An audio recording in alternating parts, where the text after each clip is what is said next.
Voilà, bonjour à tous. Donc aujourd'hui, je vous propose qu'on voit ensemble une parabole qui est très très connue. Il s'agit en fait d'une exhortation qui s'adresse à moi d'abord, et puis qui s'adresse, je pense, à chacun d'entre nous. Et même si nous la connaissons déjà, eh bien, je propose qu'on la lise ensemble. Ce qu'il faut savoir, c'est que les paraboles de Jésus, il les a utilisées pour enseigner ses disciples. Et le plus souvent, donc, les paraboles sont en relation avec la fin des temps. Je pense que vous le savez déjà, mais je pense que c'est bon de se le rappeler. Et donc aujourd'hui, je propose qu'on lise ensemble cette parabole très connue qui est la parabole des talents et qu'on retrouve donc dans Matthieu 25 à partir donc du verset 14. Je vais la lire tout de suite. Et je vous propose évidemment de suivre la lecture dans vos Bibles parce que c'est toujours mieux de lire ensemble plutôt que d'écouter la parole de façon passive. Donc Matthieu 25 à partir du verset 14. Car c'est comme un homme, donc Jésus parle de, justement, nous sommes ici dans les discours, ce qu'on appelle les discours eschatologiques de Jésus, donc Jésus parle de la fin des temps. Et alors, il va dire, donc, à partir du verset 14 dans Matthieu 25, car c'est comme un homme qui, s'en allant hors du pays, appela ses propres esclaves et leur remit ses biens.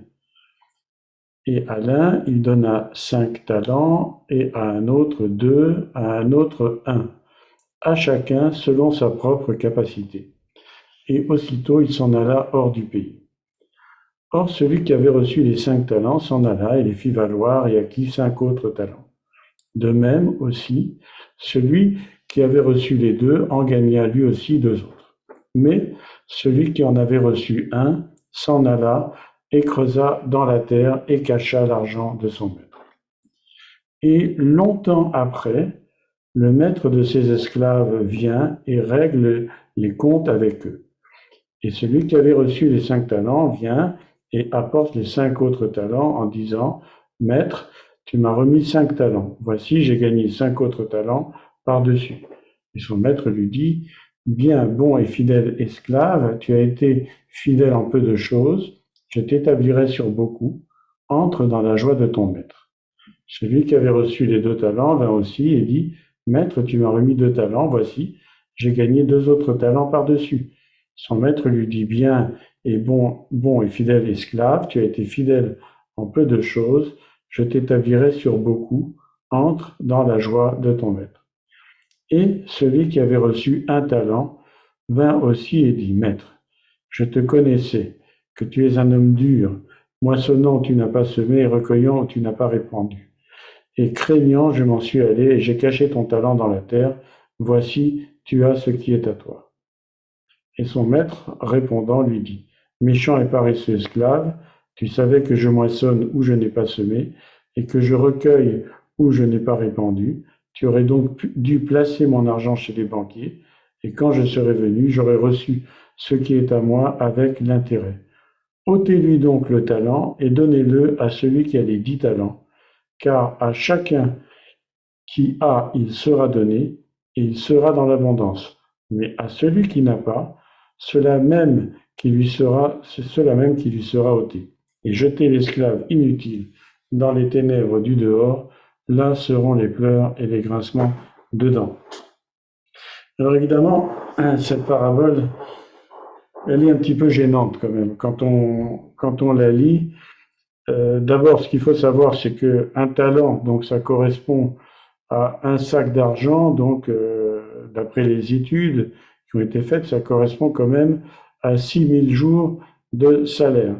Donc il y avait vraiment beaucoup d'argent dans ces sacs, et ça voulait dire aussi certainement justement que le Seigneur revient longtemps après, c'est ce qui est marqué. Et moi, je dois vous avouer que quand j'ai lu cette parabole pour la première fois, et vous connaissez pour la plupart mon témoignage, hein, quand j'ai lu les évangiles pour la première fois, je n'avais aucune culture, aucune éducation religieuse.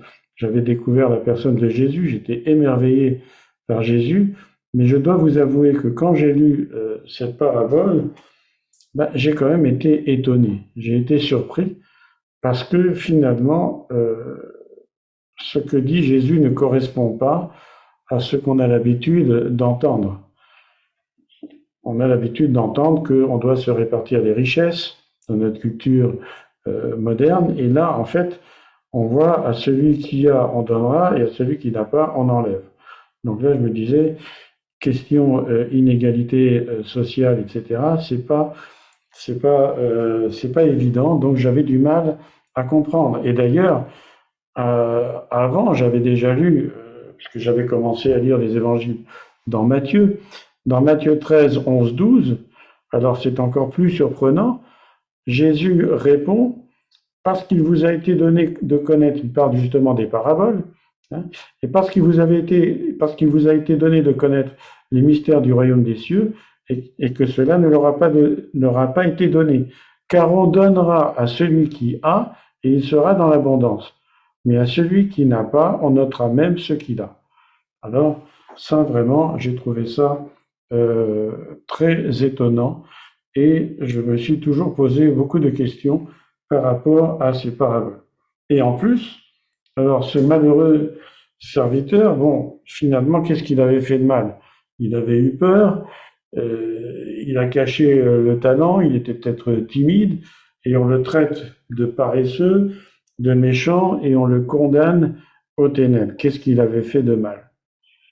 Qu'est-ce qu'il avait fait de mal? Il n'avait pas volé, il a rendu les biens de son maître. Donc, je vous avoue que j'avais beaucoup de mal à comprendre cette parabole. Et alors, en plus, après, quand j'ai terminé l'évangile de Matthieu, après il y a eu l'évangile de Marc, et puis je suis tombé sur l'évangile de Luc, où il y a une parabole qui est assez semblable, que Jésus va aussi raconter à ses disciples quand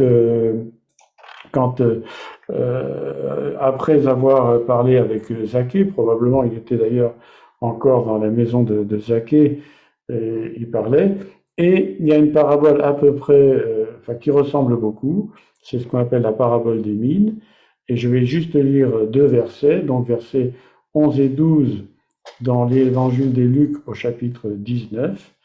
Ils écoutaient ces choses, et Jésus ajouta une parabole, parce qu'il était près de Jérusalem, et qu'on croyait qu'à l'instant le royaume de Dieu allait paraître. Et il dit donc, un homme de haute naissance s'en alla dans un pays lointain pour se faire investir de l'autorité royale et revenir ensuite. Et là, on voit bien d'ailleurs que Jésus parle de lui, hein, cet homme de haute naissance, c'est bien lui, et qui va partir, et c'est bien ce qui s'est passé. Sur le mont des Oliviers, Jésus est parti, il est monté au ciel, il s'est assis à la droite de Dieu, et il s'est fait investir de l'autorité royale, et il reviendra ensuite.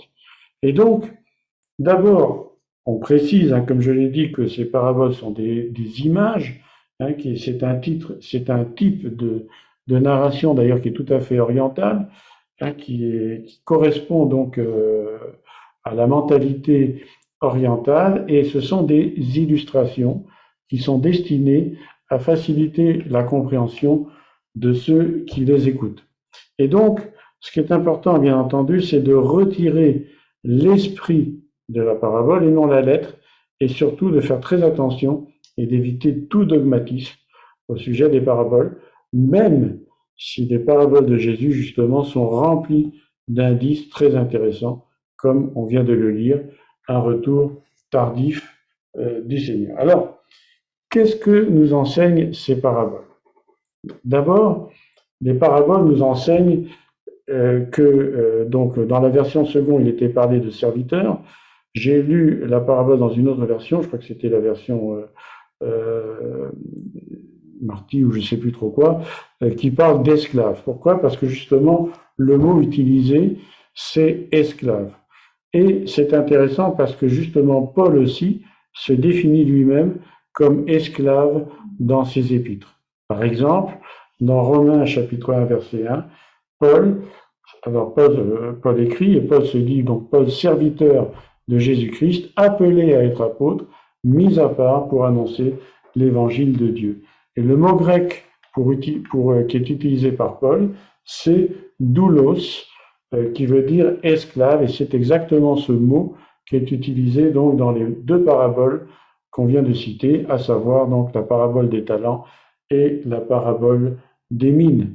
Et donc, ces serviteurs, finalement, qu'est-ce qu'on peut dire? On peut dire que ces esclaves, ces serviteurs, ne gèrent que des biens qui leur ont été confiés par leur maître, par le Seigneur. Il ne s'agit donc pas de biens qui leur sont propres. Et donc, ça veut dire concrètement que ces esclaves ne possèdent rien. Et donc, maintenant, la question qu'on peut se poser, comment ces paraboles peuvent-elles s'appliquer pour nous? Eh bien, en fait, nous le savons, les serviteurs, c'est chacun d'entre nous. Si Paul lui-même se considère comme doulos, c'est-à-dire esclave de Jésus-Christ, alors, à plus forte raison, nous devrions nous-mêmes nous considérer comme tels vis-à-vis du Seigneur. Le Seigneur est notre Sauveur, le Seigneur est aussi notre Maître, et nous sommes justement ses doulos, nous sommes ses serviteurs. Alors je sais que ça fait peut-être pas très plaisir à certains, mais c'est une réalité, et il faut l'accepter telle qu'elle. Nous sommes serviteurs du Seigneur. Et d'ailleurs, ça va même plus loin que ça, parce que nous sommes nous-mêmes serviteurs les uns des autres. Par exemple, Paul, dans Galates 5,13, va dire « Car vous, frères et sœurs, vous avez été appelés à la liberté, seulement n'usez pas de la liberté comme une occasion pour la chair, mais par amour, servez-vous les uns les autres. » Et le mot ici, servez-vous, c'est toujours la même racine que doulos. Donc on pourrait dire en fait, esclavez-vous les uns les autres. Pas esclavez-vous, hein, esclavez-vous, c'est-à-dire soyez vraiment serviteurs les uns des autres. Et je trouve que c'est très intéressant de bien se rappeler ces racines, parce que c'est bien de cela qu'il s'agit. Quand le Seigneur parle à ses disciples, il veut dire que celui qui veut être mon disciple, qu'il renonce à lui-même. Et c'est bien une forme totale de renoncement à soi-même que d'être justement serviteurs les uns des autres, à l'exemple d'ailleurs de Jésus qui avait lavé les pieds de ses disciples. Rappelez-vous, dans l'évangile de Jean au chapitre 13. Alors maintenant, on va voir de quoi il s'agit. En fait, cette parabole des talents, elle peut être mise en parallèle avec d'autres passages dans le Nouveau Testament, et notamment dans les épîtres de Paul. Donc on ne va pas rentrer, faire une étude complète de la parabole des talents, mais je voudrais juste accentuer, on va mettre notre projecteur sur un aspect particulier de ces paraboles. Et en fait, les biens que le Seigneur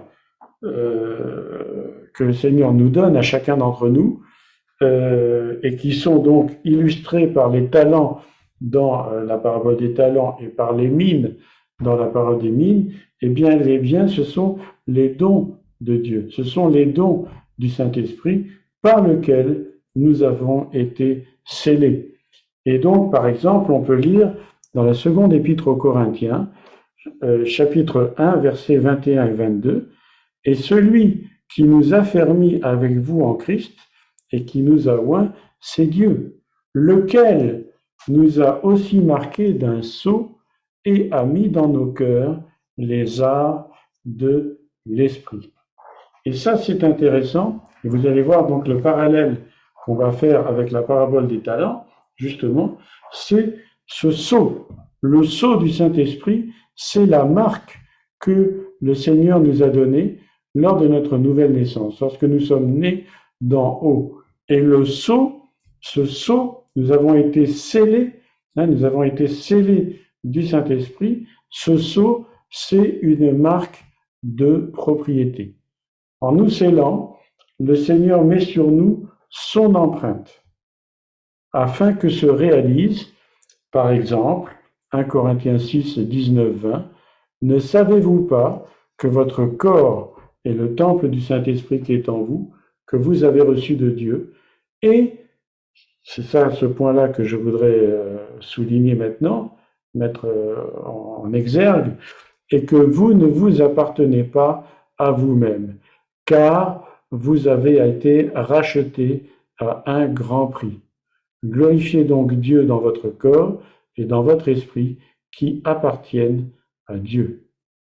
Alors, ici aussi, on pourrait réfléchir ensemble là-dessus.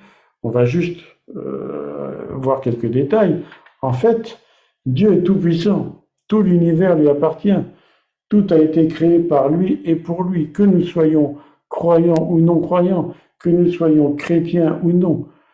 Mais par contre, comme nous le savons, et nous avons étudié ça d'ailleurs de façon assez approfondie dans les études bibliques, Dieu respecte notre libre arbitre. Et donc, Dieu respecte notre décision de ne pas lui appartenir, même si, de toute façon, nous lui appartenons quand même. Mais il respecte ça. Mais à partir du moment où nous allons décider justement de le recevoir et donc de lui appartenir, alors Dieu va mettre son empreinte, il va mettre sa marque sur nous et il va sceller notre décision en nous marquant de son sceau, comme un berger qui va marquer ses brebis. Nous avons été scellés, nous sommes la propriété du Seigneur, nous avons sur nous cette marque et nous ne nous appartenons pas à nous-mêmes et nous avons pris conscience du prix par lequel le Seigneur nous a rachetés. Et ce prix, il est très important, comme on le sait, par exemple dans 1 Pierre 1, 18, 19, sachant que ce n'est pas par des choses périssables, mais par de l'argent ou de l'or que vous avez été rachetés, de la vaine manière de vivre que vous aviez hérité de vos pères, mais par le sang précieux de Christ, comme d'un agneau sans défaut et sans tache. Et cette marque, elle existe en chacun des enfants de Dieu, et elle fait en sorte d'ailleurs que très souvent, nous pouvons nous reconnaître en tant qu'enfants de Dieu. Cette marque, elle est même évoquée, par exemple, dans l'Ancien Testament. Dans Ézéchiel, par exemple, c'est un exemple, Ézéchiel 9, 4, 6, il y en a d'autres. Et l'Éternel lui dit, passe au milieu de la ville, au milieu de Jérusalem, et fais une marque sur le front des hommes qui soupirent et qui gémissent à cause de toutes les abominations qui s'y commettent. Et à mes oreilles, il dit aux autres, passez après lui dans la ville et frappez, que votre œil soit sans pitié et n'ayez pas de miséricorde. Tuez, détruisez les vieillards, les jeunes hommes, les vierges, les enfants et les femmes, mais n'approchez pas de quiconque aura sur lui la marque, et commencez par mon sanctuaire. Et ils commencèrent par les anciens qui étaient devant la maison. Et ça nous rappelle aussi un autre passage dans Apocalypse 7, versets 2 et 3. Et je vis un ange qui montait du côté du soleil levant et qui tenait le sceau du Dieu vivant. Il cria d'une voix forte aux 4 anges à qui il avait été donné de faire le mal du mal à la terre et à la mer. Et il dit, ne faites pas de mal à la terre, ni à la mer, ni aux arbres, jusqu'à ce que nous ayons marqué le sceau, jusqu'à ce que nous ayons marqué du sceau le front des serviteurs de notre Dieu. Et nous sommes les serviteurs de Dieu. C'est un exemple, on ne va pas approfondir, mais c'était simplement pour expliquer. Et d'ailleurs, ici, moi j'ai une petite anecdote qui m'était arrivée je pense, il y a 2 ans. Je me souviens, bon, j'étais encore à cette époque-là en pleine activité. J'étais parti à une exposition internationale en Allemagne. J'avais des rendez-vous donc avec des partenaires japonais et on était dans un stand allemand et donc tout le monde parlait anglais, etc. Et ce sont des grosses expositions avec des gros stands et donc on était alors c'est un peu comme je veux dire comme un café, etc. Il y a des tables, il y a des employés qui viennent servir des boissons, des cafés ou des choses comme ça. Et donc on discutait, on était servi donc par une des serveuses, qui était d'ailleurs une africaine francophone, parce que je l'ai reconnue tout de suite. Mais chose plus intéressante, j'ai reconnu tout de suite qu'elle était chrétienne. Pourtant, elle n'avait rien dit, on s'était même pas parlé. Et à un moment donné, j'ai senti par l'Esprit, par le Saint-Esprit, de le lui dire. C'est comme si une voix me disait, dis-lui que tu l'as reconnue. Voilà. Et alors, je lui ai dit, vous êtes chrétienne. Et elle m'a dit, mais comment vous le savez? Parce qu'on n'avait rien dit, on n'avait pas parlé. Mais j'ai dit, ça se voit, tout simplement. Il n'y avait rien. Mais c'est simplement parce que par l'esprit, on reconnaît. Hein, je ne sais pas si ça vous est déjà arrivé. Mais moi, nous, ça nous arrive assez souvent. Pas assez d'ailleurs, puisqu'on aimerait bien reconnaître tout le monde. Amen. Mais en fait, on reconnaît, on se reconnaît entre nous. On reconnaît pourquoi? Parce qu'il y a le sceau. Il y a le sceau. Il y a la marque de l'esprit qui est sur nous. Et ce sceau-là, il vaut mieux avoir cette marque sur notre front, cette marque sur notre front spirituel, que l'autre marque, la marque de la bête, qui arrive de plus en plus vite, comme je pense vous pouvez vous en rendre compte. Mais alors, il y a encore une autre chose, c'est que nous voyons justement que on va reprendre ici donc le verset 2 Corinthiens 1, 21, 22, surtout le verset 22, lequel nous a aussi marqué d'un sceau et a mis dans nos cœurs les arts de l'esprit. Alors là, comme vous le savez, je viens de vous le dire, moi j'avais une entreprise, j'ai trouvé que c'était très intéressant parce que là, ici, Paul utilise des termes juridiques en fait. Hein. Non seulement Dieu nous marque d'un sceau, mais en plus, il met dans nos cœurs les arts de l'esprit. Alors, qu'est-ce que c'est que les arts de l'esprit? Alors, on peut déjà trouver une explication dans Éphésiens 1, chapitre 1, donc Éphésiens chapitre 1, versets 13 et 14. En lui, vous aussi, après avoir entendu la parole de la vérité, l'évangile de votre salut, en lui vous avez cru, écoutez bien maintenant, et vous avez été scellés du Saint-Esprit qui avait été promis, lequel est un gage de notre héritage pour la rédemption de ceux que Dieu s'est acquis à la louange de sa gloire. Et donc on voit ici qu'il y a une relation entre le sceau, hein, cette empreinte, cette marque de propriétaire que Dieu vient mettre sur nous, et les arts, donc les arts. Alors qu'est-ce que c'est que les arts? Hein, donc en deux mots, hein, c'est pas le petit animal à quatre pattes, hein, c'est les arts. Donc A-R-R-H-E-S. Eh bien, les arts, c'est une garantie. Hein, c'est un gage, hein, comme on vient de lire, un gage de notre héritage. Donc c'est une garantie de notre salut.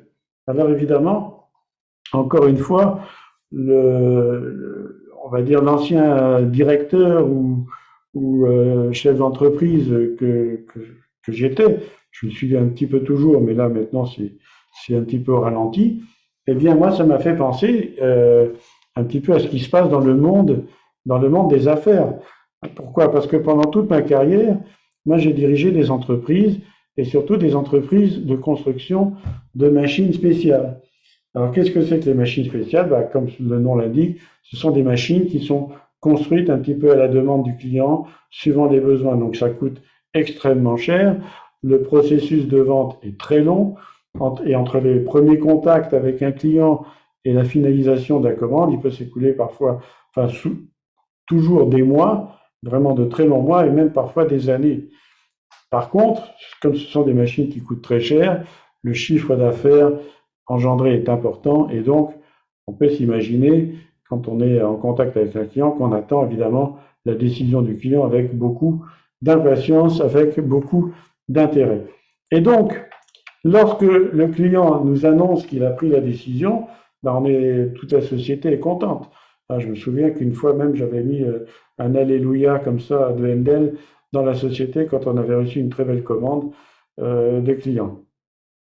Tous les employés n'ont pas apprécié, mais peu importe. Eh bien, en tout cas, c'est vraiment important. Mais, comme vous pouvez vous imaginer, dans les affaires, ça ne suffit pas. Parce que les clients ne sont pas comme le Seigneur. Les clients, il leur arrive de revenir sur leurs paroles. Il leur arrive de revenir sur leurs promesses. Et donc, c'est pour ça que c'est impératif de recevoir de la part du client un bon de commande, quelque chose qui va marquer le contrat, un sceau. On est d'accord? Donc c'est un sceau, c'est-à-dire quelque chose, un document officiel avec un tampon, quelque chose qui dit ça y est, c'est la commande. Eh bien, vous ne me croirez peut-être pas, mais ça ne suffit pas. Parce que même si légalement on a reçu la commande, si le client change d'avis, eh bien ma foi, on n'a que ses yeux pour pleurer, comme on dit, parce qu'on ne pourra rien faire. Donc en fait, il y a quelque chose dont on a besoin. Il y a quelque chose de plus. Et cette chose, ça s'appelle un acompte. Hein, c'est le client qui va verser une somme d'argent qu'on appelle un acompte. Et un synonyme du mot acompte, c'est des arts, justement. C'est une somme d'argent qui est une garantie et qui prouve que le client nous fait confiance et le client nous a confié donc un acompte. Et c'est à partir du moment où nous recevons cet acompte qu'on va pouvoir alors se mettre réellement à travailler sur cette commande. Donc, la véritable garantie, donc je parle évidemment ici dans le monde des affaires, mais on peut dire que l'acompte, c'est la véritable garantie que la commande a bien été passée, et c'est d'ailleurs souvent le plus souvent d'ailleurs, ce qui fait date au niveau du délai de livraison de la commande, du contrat. Et d'ailleurs, et on voit d'ailleurs que Paul utilise ces termes juridiques. Donc les arts, le gage, c'est l'équivalent d'un acompte. Et c'est finalement comme si le Seigneur voulait nous rassurer en nous disant, voilà, je mets mon esprit en toi, je mets mon sceau et je mets mon esprit en toi, et c'est la preuve, c'est la garantie absolue que tu es sauvé. Amen. Que tu es sauvé, que tu as reçu le salut. Mais alors, là, justement, il y a un petit souci. C'est que, en fait, on va revenir à notre entreprise et on va faire un petit peu de comptabilité. Qu'est-ce qui se passe? Quand une entreprise reçoit un acompte, qu'est-ce qui se passe en comptabilité? L'acompte va venir débiter la banque, c'est-à-dire on va gonfler le compte en banque. Le compte en banque va monter de la somme qu'on a reçue, mais en contrepartie, eh bien, qu'est-ce qui se passe? Eh bien, l'entreprise, elle vient de contracter une dette vis-à-vis du client. C'est une dette que l'entreprise a contractée par rapport au client. Et alors, nous-mêmes, maintenant, si nous revenons avec ce parallèle sur notre situation par rapport à Dieu, eh bien, le parallèle, il est relativement facile à comprendre. Quand nous recevons quelque chose de la part de Dieu, eh bien, c'est comme si aussi nous avons une dette, c'est-à-dire que cet argent ne nous appartient pas.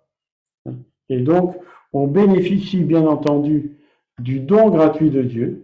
On a reçu ce sceau, on a cette garantie de la part de Dieu, on a cette garantie de notre salut, et on va y arriver, justement. Vous allez voir qu'il y a deux notions de salut dans la Bible. Et donc, on a reçu des arts, on a reçu l'acompte.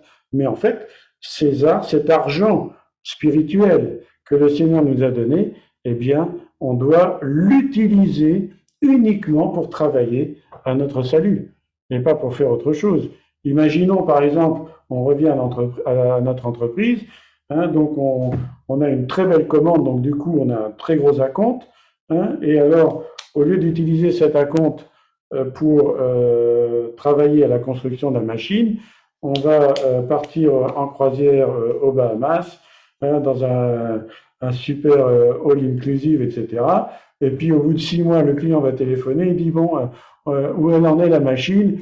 Et puis nous, on est sur le pont du bateau, en train de siroter un cocktail aux fruits exotiques, en disant on sait pas trop, etc. Bon, on va finir en prison. Ça c'est clair, il va y avoir un très très sérieux problème.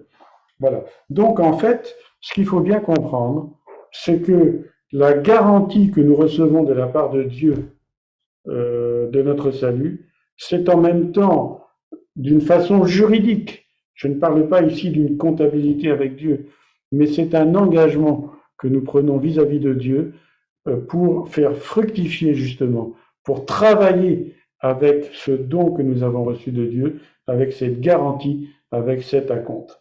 Et donc, c'est comme si Dieu avait fait un dépôt. Il a déposé une somme en nous, un dépôt spirituel en nous, et c'est à nous de veiller sur ce dépôt. Et c'est d'ailleurs ce que dit l'apôtre Paul dans une de ses dernières épîtres. Il va parler à Timothée, donc dans la deuxième épître à Timothée, chapitre 1, versets 13 et 14, et il dit « C'est à cause de cela que je souffre ces choses, mais je n'en ai pas honte, car je sais en qui j'ai cru, et je suis persuadé qu'il a la puissance de garder mon dépôt jusqu'à ce jour-là. » Il parle évidemment du jour de sa rédemption. Il a la puissance. Donc finalement, notre responsabilité, c'est simplement de veiller, parce que c'est lui qui a la puissance de garder notre dépôt. Et il ajoute, retiens dans la foi et dans la charité en Jésus-Christ le modèle des saintes paroles que tu as reçues de moi. Et il dit à Timothée, verset 14, garde le bon dépôt par le Saint-Esprit qui habite en nous. Donc ce dépôt, ce sont nos dons spirituels, ce sont les capacités que le Seigneur nous a données. Et c'est d'ailleurs en réponse à notre foi que le Seigneur nous aide dans cette affaire. Et donc, à la lumière de ce qui vient d'être dit, donc on comprend mieux notre responsabilité, non seulement de garder ce que le Seigneur nous a donné, et je rappelle les termes de cette parabole des talents, ce sont les biens du Seigneur que le Seigneur a confiés à ses serviteurs. Ces biens ne leur appartiennent pas, mais il leur a dit, faites-les fructifier. Et c'est bien ce que dit Jésus, par exemple, dans Jean 15, on connaît tous ce passage, versets 5 et 6, « Je suis le cep et vous êtes les sarments, celui qui demeure en moi et moi en lui porte beaucoup de fruits, car hors de moi, vous ne pouvez rien faire, vous ne pouvez rien produire. Si quelqu'un ne demeure point en moi, il est jeté dehors comme le sarment et il se sèche, et puis on l'amasse et on le met au feu et il brûle. » Alors, tout ça, évidemment, ça nous éloigne un petit peu de ce côté très doux qu'on aime tous de l'Évangile, où le Seigneur est bon. Et le Seigneur est bon, le Seigneur est toujours bon. Mais il faut quand même se rappeler cela. Alors, qu'on se rassure, parce que, comme on l'a lu tout à l'heure, au tout début, on relit donc un verset, le verset 15 de Matthieu 25, à l'un il donna 5 talents, à un autre 2, à un autre 1, à chacun selon sa propre capacité. Amen. Et donc ici, il faut faire attention de ne pas tomber dans l'utilitarisme ou ni dans une forme d'activisme forcené qui deviendrait finalement une forme de salut par des œuvres. En fait, le Seigneur nous dit qu'il suffit que nous demeurions en lui et que nous nous laissions conduire par l'Esprit pour justement produire du fruit, pour faire fructifier les talents qu'il nous a donnés. Mais pour ça, il y a au moins 3 conditions. Alors la première, elle est évidente, avoir reçu l'Esprit, avoir été scellé, avoir reçu cette marque de propriété du Seigneur dans nos vies, avoir fait de Dieu notre Seigneur, notre Roi, donc avoir reçu l'Esprit, par exemple dans Romains 8, 9, pour vous, vous ne vivez pas selon la chair, mais selon l'Esprit, si du moins l'Esprit de Dieu habite en vous. Si quelqu'un n'a pas l'Esprit de Christ, il ne lui appartient pas. Et s'il ne lui appartient pas, ça veut dire qu'il n'a pas la marque de propriété, et donc il n'a pas été scellé. Il n'a pas cette marque sur son front spirituel, cette marque spirituelle. Donc vous voyez, tout est clair. La Bible est parfaitement cohérente, et c'est ça qui fait évidemment sa splendeur. Mais même si on a reçu l'Esprit, il faut faire attention de ne pas l'attrister. Et regardez bien ce verset, Éphésiens 4:30, « N'attristez pas le Saint-Esprit de Dieu, par lequel vous avez été scellés pour le jour de la rédemption. » Et alors, bien entendu, 1 Thessaloniciens 5, 19, n'éteignez pas l'esprit. Et que le Seigneur nous aide justement, pour nous qui avons reçu l'esprit, de ne pas l'attrister, parce que justement nous avons été scellés pour le jour de la rédemption, et on va y arriver, et alors surtout évidemment de ne pas l'éteindre. N'éteignez pas l'esprit.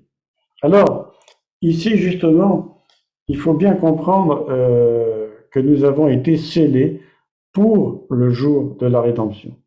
Et en fait, ici, il y a deux notions du salut dans la Bible qui correspondent à deux termes en hébreu. Il y a ce qu'on appelle la Yeshua, qui d'ailleurs correspond au nom de Jésus, qui est le salut, et la Géoula, qui est la rédemption. Donc, entre le salut Yeshua et la rédemption, eh bien, il y a un très long intervalle de temps. Et c'est bien de ça que parlent ces deux paraboles, les paraboles des mines et des talents. Il y a un très long intervalle entre le salut Yeshua et la rédemption Géoula. Alors, qu'est-ce que c'est que la Géoula en hébreu? Eh bien, en fait, ça vient d'une racine hébraïque qui est Goël, et le Goël, c'est celui qui rachète l'esclave, justement. Et cette rédemption viendra lorsque le Seigneur reviendra chercher son Église. Donc, soit pour nous, si nous sommes encore vivants, nous serons enlevés dans les airs et mis en présence du Seigneur, et nous irons aux noces de l'agneau, soit si nous dormons, pour utiliser le terme élégant que Paul utilise, eh bien, ça veut dire qu'à ce moment-là, nous ressusciterons, et d'ailleurs, nous ressusciterons avant les vivants, et nous serons emportés, nous serons également enlevés à la rencontre du Seigneur. Et donc, c'est pour ça que ici, quand Paul parle, il parle bien qu'on a été scellés par le Saint-Esprit pour le jour de la rédemption. Et alors, entre la Yeshua et la Géoula, eh bien, qu'est-ce qui se passe? Eh bien, Paul va nous répondre dans Romains 8, versets 22-24, par exemple. Ce n'est pas le seul passage.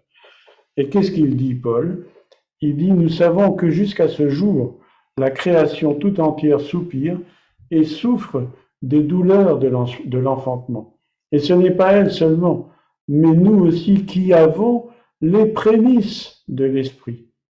Et nous aussi, nous soupirons en nous-mêmes en attendant l'adoption, la rédemption de notre corps.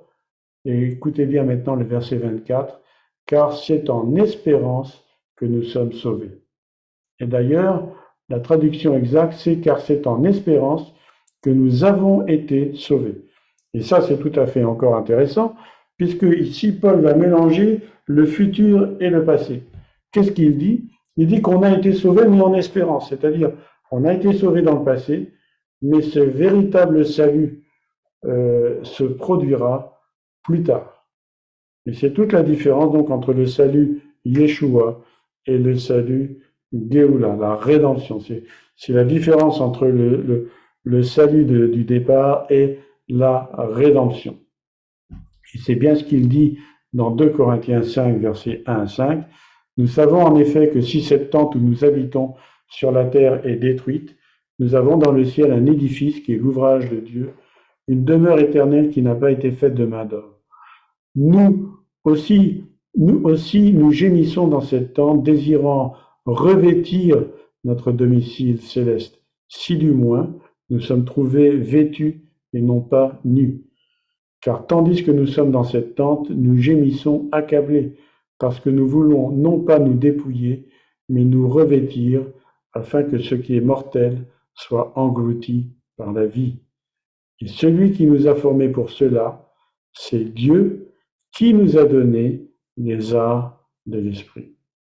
Alors aujourd'hui, on comprend mieux justement par ces deux termes, les prémices de l'esprit et les arts de l'esprit, eh bien, comme le dit Paul dans, par exemple, l'épître aux Corinthiens au chapitre 13, nous n'avons reçu qu'un petit avant-goût du ciel. Le Seigneur nous a donné un petit acompte, une petite chose pour nous permettre d'avancer. Et alors, c'est évidemment le sens de ces paraboles, et notamment de la parabole des talents. Le Seigneur va nous donner de ses biens, il donne une somme énorme, mais cette somme énorme, ce n'est rien par rapport à l'immensité de Dieu, ce n'est absolument rien, et ce n'est rien par rapport à ce qui nous attend. Et il nous les donne suivant nos capacités. À celui qui a, justement, il va donner beaucoup, et à celui qui a moins, ben, il va donner moins. Mais pas parce qu'il nous aime pas parce qu'il est injuste, mais parce qu'il va donner selon nos capacités. Amen. Il va donner parce qu'il sait exactement ce que nous pouvons supporter et ce que nous ne pouvons pas supporter, ce que nous pouvons faire et ce que nous ne pouvons pas faire. Et nous, tout ce qui nous importe, c'est simplement, eh bien, de lui faire confiance. Parce que justement, l'Esprit de Dieu est quelque chose d'absolument extraordinaire. Alors, cette parabole, eh bien, notre prière, ce serait de dire, Seigneur, augmente mes capacités parce que je veux recevoir encore davantage de prémices de l'Esprit pour pouvoir mieux te servir. Mais évidemment, si c'est pour ma propre gloriole ou je ne sais trop quelle, par désir de cupidité, etc., alors évidemment, alors on va enlever. Alors, une dernière question, pourquoi le maître qualifie son serviteur, celui qui avait qu'un talent et qui a été l'enterrer dans la terre, pourquoi il le qualifie de méchant et de paresseux? Paresseux, on peut comprendre. Hein, il a reçu un talent, bon, comme on dit, hein, il ne s'est pas trop foulé, hein, il ne s'est pas efforcé. Mais pourquoi méchant? Pourquoi méchant? Alors, ici, c'est assez intéressant. Il faut savoir que la Bible, l'apôtre Jacques d'ailleurs le dit, la parole de Dieu, la Torah, la loi parfaite, c'est comme un miroir.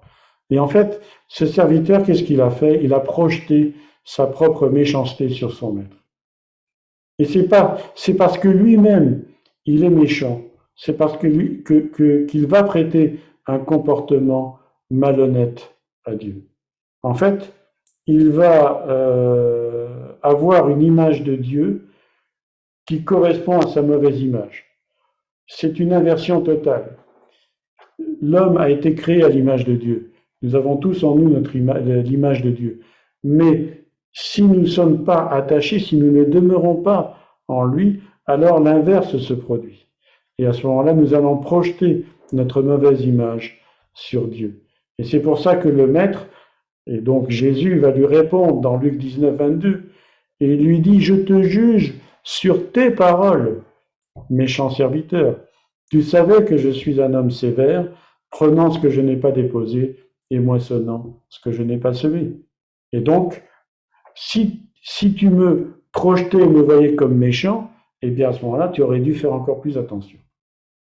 Mais bien entendu, cette méchanceté de Dieu n'est que la projection de la méchanceté de ce serviteur méchant et paresseux.